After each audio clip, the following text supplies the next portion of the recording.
चार रचनाएं, ठीक है। इसमें दिए हुए रेखाखंड को समद्विभाजित करना।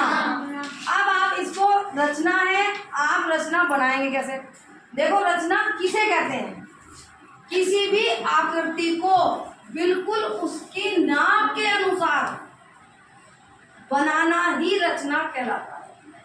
मान लीजिए आप कोई सूट सिलवाने जा रहे हैं और आप उसे बिना नाप का सिलने के लिए दे दें, तो वो किसी भी नाप का सिल के दे देगी? जी मैम। लेकिन आप उसे बताएंगे कि 32 इंच लंबा और इतना चौड़ा और इतना ये, तो बिल्कुल वो आपको फिटिंग का सिल के देगी? जी मैम। वही एक रचना है। क्या है वो? वही एक रचना। हाँ, रचना किसी भी आकृति को उसके नाप के अनुसार बनाना रचना कहलाता है। अब हमारा है दिए हुए रेखाखंड को समद्विभाजित करना। सबसे पहले शब्द आता है रेखाखंड। रेखाखंड, मैंने इसे दो भागों में तोड़ दिया। रेखा मैंने कोई भी लाइन या रेखा, ठीक? जी मैम।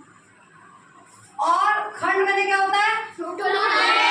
खंड मैंने क्या होता है? टुकड़े। टुकड़े,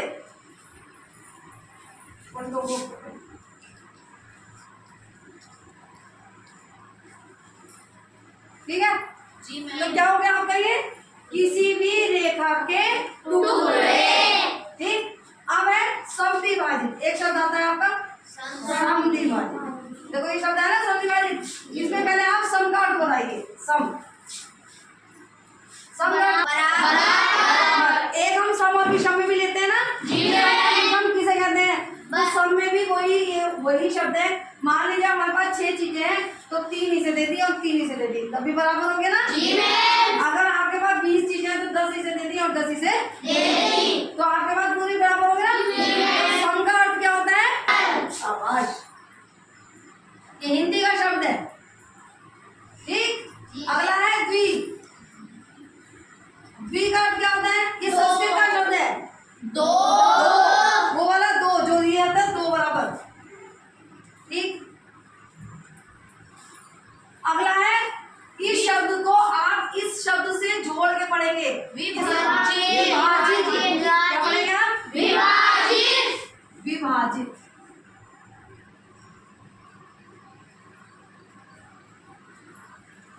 विभाजित मैंने बांटना, ठीक। तो अब इसका क्या हुआ? दिए हुए लाइन या रेखा के टुकड़े दो बराबर भागों में बांटना। अब क्लियर हो गया सिर्फ कि आपको कोई भी रेखा दी गई है किसी भी नाप की, आपको नापना नहीं है और इसे आप से दो बराबर भागों में बांटना। ये है दिए हुए रेखाखंड को समद्विभाजित करना।